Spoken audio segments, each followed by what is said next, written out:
Good morning दोस्तों, thank you for watching my YouTube channels. दोस्तों, आज हम चर्चा करेंगे कि मेडिटेशन क्या होता है, ध्यान क्या होता है। दोस्तों, हम जितना भी चाहे यूट्यूब के माध्यम से हो, चाहे हम धर्मशास्त्रों के माध्यम से हो, चाहे संतों के माध्यम से हो, हम जितना भी ध्यान के बारे में लोगों से सुनते हैं तो एग्जैक्ट ध्यान होता क्या है। ध्यान मतलब अटेंशन, सावधान। दोस्तों, हम इसको आज समझने की कोशिश करते हैं। एक्चुअली अटेंशन मतलब वेयर वी शुड अटेंशन, कि हमें कहाँ सावधान रहना चाहिए। दोस्तों, इसके लिए सबसे ये होता है अटेंशन, ध्यान मतलब हमें निरंतर जानना, यानी निरंतर हमारे साथ जो हो रही है। सबसे पहले हमारे साथ हमारी दो प्रतिक्रिया हमेशा होती है। एक होती है हमारी फिजिकली लेवल पे, यानी बॉडी के लेवल पे। सेकंड होती है मेंटल लेवल पे, यानी मन के रूप पे। और तीसरा होता है स्पिरिचुअल लेवल पे। और चौथा होता है सोशल लेवल पे। तो हमें सबसे पहले अपनी जो ध्यान मतलब जो हमारा बॉडी स्ट्रक्चर है, हमारा शरीर जो है वो किस तरीके से गति करता है, किस तरीके से अपनी प्रतिक्रिया देता है। हमें जब हम ध्यान में बैठते हैं तो न जाने हमें इस शरीर से किस किस प्रकार के भाव, इमोशन उठने लगते हैं। किस किस प्रकार से इस शरीर में जो एग्जिस्टिंग वृत्तियाँ रहती है, किस प्रकार से अपने आप को वो मैनिफेस्ट करते रहती है। तो we should know all activity of the biologically tendency. दोस्तों, हमें अपने इस डिफ़ॉल्ट सेटिंग को समझना पड़ेगा कि शरीर के साथ जो बायोलॉजिकली हमें जो मिला है, इसकी हमें पूरी समझ होना चाहिए। क्योंकि हम जब ध्यान में बैठेंगे और हमें यही पता नहीं होगा कि हमारे अंदर से एक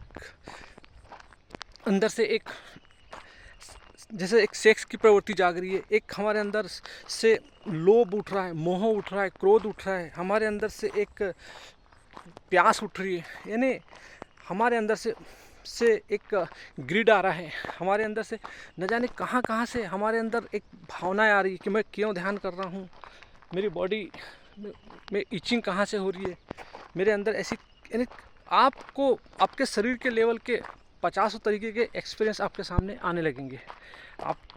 और ये हमारी कोशिकाओं से के आधार पर जो हमारी इंस्टिंक्ट बैठी हुई है, जो एनिमल टेंडेंसी बैठी हुई है हमारे शरीर की कोशिकाओं में, उसके आधार पे हमें न जाने कितने प्रकार के अनुभव होने लगेंगे।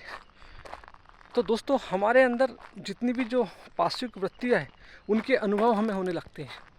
और ये अनुभव को समझने के लिए, क्योंकि अनुभवों को समझने के लिए हमारे पास ज्ञान होना चाहिए। और दोस्तों, जब किसी भी ध्यान जो भी चीज़ घटित हो रही है शारीरिक लेवल पे, उसको देखने के लिए, जो भी अनुभव हो रहा है उसको देखने के लिए हमारे पास एक ऐसी, कहना चाहिए, इम्बाइब होना चाहिए, यानी एक अंतर्दृष्टि होना चाहिए जिसको हम समझ सके। तो दोस्तों, शरीर के लेवल पे कई प्रकार के संवेदनाएं उठती रहती है, उसके प्रति हमें सजग होना चाहिए। उनको एक विटनेस भाव से देखना है, न कि हम उनके प्रति उनको चीज़ को पकड़ना है। उनको देखिए कैसे हो रहा है, आपको भूख क्यों लग रही है, आपको प्यास क्यों लग रही है, आपके अंदर बेचैनी क्यों उठ रही है, आपके अंदर इचिंग क्यों हो रही है, यानी बहुत सारी संवेदनाएं जो शरीर के लेवल पर उठ रही है उसके प्रति एक साक्षित्व भाव। इसी प्रकार से दोस्तों, हमारा मन, मानसिक, जो हमारी इंद्रियों के आधार पे, यानी हमारा मन हमारे शरीर और इंद्रियों के माध्यम से उठता है हमेशा, कि जो भी इंद्रियां संसार में जाती है बाहर, उसके आधार पे एक तो मन दो प्रकार से आता है दोस्तों। एक तो मन हमारे जो पूर्वाग्रह, हमारी पार्श्विक वृत्तियों के कारण मन पे वृत्तियों का जमावड़ा होता है, उसके आधार पे हमें अनेकों प्रकार के एक्सपीरियंस, अनुभव होने लगते हैं। और दूसरा, इंद्रियां जो हमारे संसार में बाहर की ओर जाती है और न जाने कितने सारे हमारे इन्फॉर्मेशन लेके आती है, विचार लेके आती है, वो सारे स्मृतियाँ लेके आती है, वो सारी चीज़ें हमारे अंदर संग्रहित होती है। और उसी के कारण हमारे अंदर न जाने कितने मानसिक विचार आने लगते हैं। और हम जब ध्यान में बैठते हैं तो यही हमारे निरंतर आने लगता है। तो हमें निरंतर देखना है, ध्यान विचार में भी कहना, जब हमारी सेंसेस, जब जितनी भी जो ज्ञानेंद्रिय है वो बाहर जाती है, कान कुछ सुनते हैं, आँख कुछ देखती है, नाक कुछ स्मेल लेती है, और हमारी जीभ कुछ रस लेती है, स्किन कुछ स्पर्श लेती है। इस प्रकार से संसार का जो भी ज्ञान आता है और वो सूचनाएं आती है, वो हमारे मेमोरी में होती है, और उन्हीं के आधार पे हमारे अंदर विचार उठने लगते हैं, और हमारा मन फिर कल्पनाओं में भी जीने लगता है, कल्पना कर कर के अनुभव लेने लगता है। क्योंकि हमारा मन के पास एक, मन मतलब मन के केंद्र में एक ऐसा एलिमेंट है जिसको हम ईगो बोलते हैं, वो तरह तरह के अनुभव लेने लगता है दोस्तों। जब उसके पास ये पावर होता है कि जब उसको तथ्यों में उसको तथ्य नहीं मिलते, तो वो अपने जब किसी तथ्य को उसकी आवश्यकता है और वो तथ्य जैसे नहीं मिल रहा है, तो वो उसको कल्पनाओं में भोगने लगता है। जैसे एक अंदर से एक, हमारी आंखों ने किसी एक अपोजिट जेंडर को देख लिया, एक सुंदर युवती को देख लिया, और उसके प्रति काम भावना उठने लगी, लेकिन हम उसको फिजिकली रूप से प्राप्त नहीं कर सकते, तो हम कल्पनाओं के माध्यम से उसके प्रति न जाने हम क्या क्या भावनाएं अपने अंदर प्रकट करके उसको आंतरिक यानी कल्पनाओं में उसका भोग करने लगते हैं। इसी प्रकार से दोस्तों, किसी भी वस्तु का, खाने की वस्तु हो, किसी भी प्रकार के संसार में जो वस्तु है, हम यानी हमारे अंदर जो मन के केंद्र में जो बैठा है अहंकार, वह कल्पनाओं के आधार पर चीज़ों का भोग करने लगता है। यानी वो बोलता है कि मैं तत्व, मुझे यदि प्रत्यक्ष रूप से नहीं मिल रहा है तो मैं उसको कल्पनाओं में भोग कर लूँगा। तो दोस्तों, इसी प्रकार से हम कल्पनाओं के माध्यम से चीज़ों को भोग करने लगते हैं, और ये हमारे अंदर ये सब जो विचार जो होते हैं, ये निरंतर आते रहते हैं। तो दोस्तों, अटेंशन मतलब ध्यान मतलब ये होता है कि निरंतर हम स्वयं को देखना, यानी मानसिक लेवल पे स्वयं को देखना, शारीरिक लेवल पे स्वयं को देखना, और जो हम जो दिनचर्या में जो सामाजिक तौर पे जो जीवन जीते हैं, और उसके आधार पे हम एक दूसरे से इंटरेक्शंस होते हैं, यानी हमारे अंदर, यानी सब जितने भी जीव जंतु, पशु पक्षी, मनुष्य के अंदर जो भी इंस्टिंक्ट है, उसके आधार पे हम एक दूसरे से व्यवहार करते हैं, और उसी के कारण हमारे अंदर भेद, मतभेद, यानी संबंध, रिश्ते, हर चीज़ चलते हैं। इन्हीं के कारण हमारे इसमें खटास भी आती है, एक दूसरे से संबंध भी, रिलेशन भी डेवलप होते हैं, एक दूसरे से ट्रांजेक्शन्स होते हैं। तो दोस्तों, इस वजह से हमारे अंदर कितने विचार आते रहते हैं। लेकिन दोस्तों, ये हम जैसे हमारे अस्तित्व के ग्रंथ श्रीमद् भगवद गीता हमें समझाती है कि हमारे अंदर जो हमारी इंद्रियां होती है, ये सारी, और हमारा मस्तिष्क, ये सारी इंद्रियां, यानी शरीर और मस्तिष्क और इंद्रिया, ये सारे काम जो होते हैं प्रकृति के 3 गुणों के आधार पर ही हमारे जीवन में सारे काम हो जाते हैं।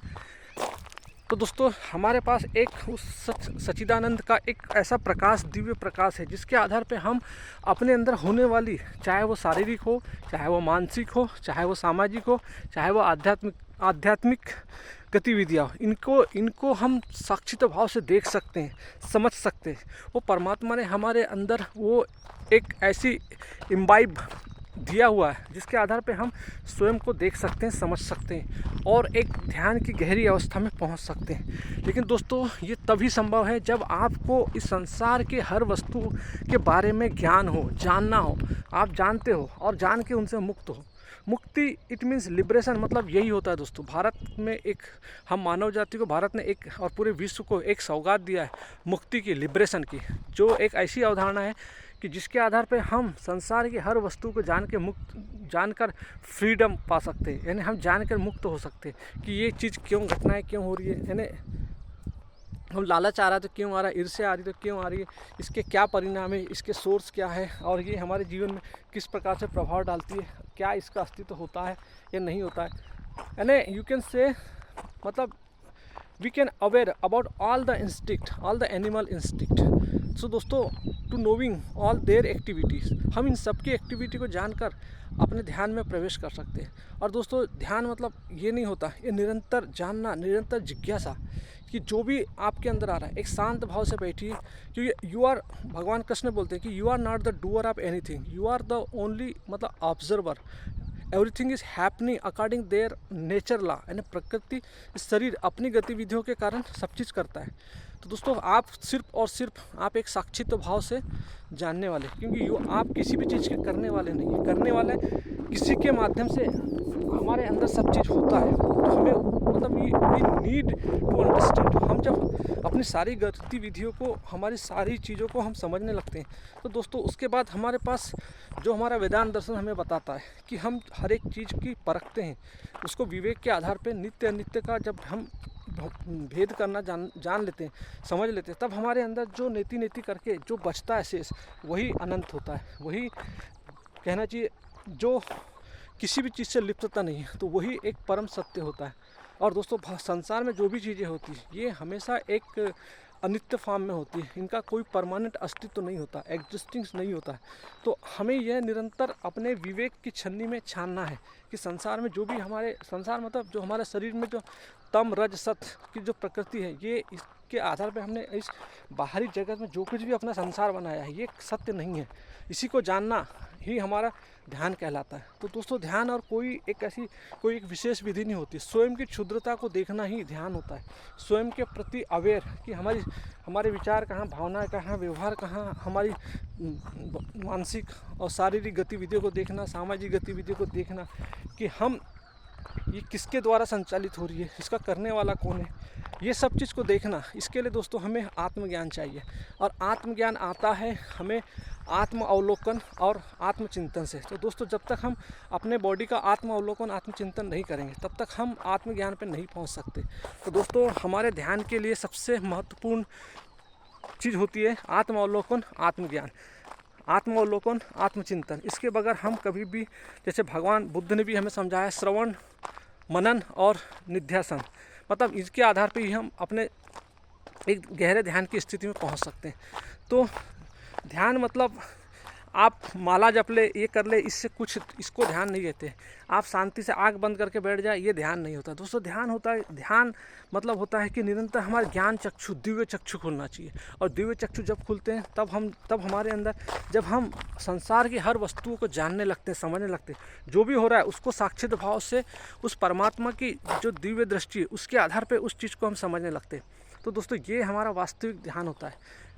और ध्यान कुछ नहीं होता दोस्तों 50 प्रकार की विधि में, क्योंकि हम सोचते हैं कि हमें कुछ अनुभव हो रहा है, हमें कुछ ऐसी कुछ अंदर से एक प्रतीति हो रही है, एक दिव्य चीज़ें, दिव्य प्रतिमा आ रही है, या दोस्तों ये सब कुछ नहीं, ये हमारे सब मानसिक कहना चाहिए, हमारे कल्पनाओं के आधार पे हमारी एक ऐसी अनुभूति होती है, ऐसे एक्सपीरियंस होते हैं। तो दोस्तों हमको इन एक्सपीरियंसों को अपने विवेक के छन्नी से, विवेक की प्रयोगशाला में छानना है। पहले जो भी अनुभव आपको होते हैं उसको अनुभव, क्योंकि दोस्तों हर अनुभव के पीछे एक अनुभोक्ता होता है, तो हमें उस अनुभव को और उस अनुभव और अनुभोक्ता दोनों को अपनी विवेक के छन्नी में देखना है।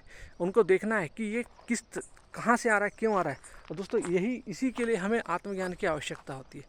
दोस्तों जब तक हम किसी भी अनुभव को आत्मज्ञान की छन्नी से नहीं छानेंगे, तब तक हम, क्योंकि हमारे जीवन में सिर्फ हमारे अंदर जो अनुभव और ज्ञान मतलब होता है शब्द प्रमाण, शब्दों के आधार पे हमें ज्ञान अर्जित करते हैं, उसके आधार पे हम किसी भी चीज़ का इन्वेस्टिगेशन करते हैं। अनुभव दोस्तों हमारी कल्पनाओं से आता है, हमारी मान्यताओं से आता है, इसलिए अनुभव जो होता है और शरीर से आता है, इसलिए अनुभव का परीक्षण किया जा सकता है। अनुभव को सच नहीं माना जाता, अनुभव से नहीं सीखा जा सकता, अनुभव को परीक्षण किया जा सकता है, अनुभव के माध्यम से सीखा जा सकता है। तो दोस्तों हमारे जीवन में तरह तरह के अनुभव प्रतिदिन प्रतिपल होते रहते हैं, तो इसके लिए हमें अवेयर रहना चाहिए। हम किसी के साथ बात करते हैं, हमारा माइंड न जाने उसके प्रति, एक चीज़ तो होती है, छोटी सी घटना होती है, लेकिन उसके प्रति 50 विचार खड़े कर लेता है, उसके प्रति प्रत्येक 50 क्रियाएं खड़ी कर लेता है। तो हमें निरंतर देखना पड़ता है कि ये ऐसा क्यों हो रहा है। दोस्तों ये हमारी एक शारीरिक संरचना है, इस शरीर की संरचना है, मन की एक संरचना है, बुद्धि की एक संरचना है, और हमारे उस केंद्र, मन के केंद्र में जो बैठा है उसकी संरचना है। क्योंकि वो जो मन के केंद्र में बैठा हुआ है वही हमारे लिए, जिसको अहम बोलते हैं, वही हमारे लिए सारी घटनाओं का कर्ता धर्ता होता है। और दोस्तों वो हमारे लिए हमेशा इल्यूजन क्रिएट करता है। हर माया जो हमारे अंदर बैठी है, काम, क्रोध, लोभ, मोह, मद, मात्सर्य, उसके साथ अपना तादाद में जोड़कर अपने आप को अपनी अभिव्यक्ति करता है। और दोस्तों उसी अभिव्यक्ति को हम बोलते हैं, मतलब जो एक मतलब कहना चाहिए अहंकार की गतिविधि, जो हमें अविद्या कहलाती है, जो हमें अविद्या के से हम यानी से इस कहना चाहिए जो सांसारिक जीव होता है वो अहंकार और अविद्याग्रस्त होने के कारण इस संसार रूपी जगत को ही सत्य समझने लगता है, और जो उसका वास्तविक स्वरूप है यानी उसका जो वास्तविक स्वरूप क्या है, आत्मा है, ब्रह्म है, वो उसके अनुभव से वंचित हो जाता है। तो दोस्तों इस प्रकार से हमेशा हम अपनी अविद्या के चक्कर में फंस के अविद्या यानी माया के कारण अविद्या आती है और हम अपनी अविद्या को नहीं समझ सकते। दोस्तों माया पूरे समष्टि का रूपांतरण करती है और अविद्या व्यक्तिगत रूपांतरण करती है। तो हर इंसान उस माया के अविद्या में फंसा हुआ है। तो दोस्तों हमें आवश्यकता है कि अपनी अविद्या के बारे में जानना। क्योंकि हमेशा हमारे अंदर अविद्या के कारण भ्रम उत्पन्न होते हैं। जैसे दोस्तों हम किसी एक वस्तु को देखते हैं और उसकी जो स्मृति छाया वो किसी दूसरी वस्तु पर हम आरोपित कर देते हैं। जैसे कि उदाहरण के लिए जैसे हम किसी रस्सी को देखते हैं और उसमें हम सांप की प्रतिमा देख लेते हैं। तो दोस्तों इस प्रकार से हमें एक भ्रम उत्पन्न होने लगता है। इसी प्रकार से दोस्तों जब हम सत्य में यानी आत्मा में अनात्मा को अनुभव करने लगते हैं तो अविद्या के कारण जो आत्मा है उसमें हम अनात्मा को जोड़कर तरह तरह के अनुभव करने लगते हैं। तो दोस्तों ये भी एक हमारे लिए भ्रम ही है। तो दोस्तों हमारे अंदर इन भ्रम अविद्या के कारण ही हमारे अंदर बंधन खड़े होते हैं। अविद्या ही हमारी बंधन है और अविद्या के कारण ही हमारे अंदर अहंकार अहम भाव पनपता है। तो दोस्तों we need to liberation from the और ego and tendency। तो when it is possible दोस्तों, when we will get the some observation, जब तक हम अवलोकन आत्मचिंतन नहीं करेंगे दोस्तों तब तक हमारे अंदर हम किसी गहरी ज्ञान की दिशा में नहीं जा सकते। तो दोस्तों इसीलिए हमारे जानने वालों ने हमें समझाया है। जैसे पतंजलि ने हमें अष्टांग मार्ग दिया, यम नियम आसन प्राणायाम प्रत्याहार ध्यान धारणा समाधि। तो दोस्तों इन सब का हमें ज्ञान होना चाहिए और ये सब ज्ञान आता है स्वयं के अवलोकन, स्वयं के आत्मचिंतन और स्वयं के आत्मज्ञान से। क्योंकि जब तक दोस्तों आत्मज्ञान नहीं आएगा तो हम निष्कामता नहीं होंगे। कर्म योगी हम तभी बनते हैं जब हमारे अंदर आत्मज्ञान आता है। तो दोस्तों हम हमेशा हमारे अंदर एक आत्मज्ञान की हमें आवश्यकता है और इसके लिए हमें स्वाध्याय निरंतर संतों का साथ करना है, कृष्ण की गीता पढ़ना है, उपनिषदों को पाठ करना है, दुर्गा सप्तशती जैसे ग्रंथों को पढ़ना है, संत ऋषि मुनियों, कबीर साहब, गुरु नानक साहब, आदि शंकराचार्य साहब और विवेकानंद जी, तमाम जो एनलाइटमेंट आदमी हैं और संत रैदास हो गया, यानी जितने भी जो महानुभाव हुए जिन्होंने हमें आध्यात्मिक शिक्षा दी, उनकी बायोग्राफी को पढ़िए और अपने जीवन को चेंज कीजिए। आई थिंक दोस्तों आपको समझ आया। Thank you, have a nice day.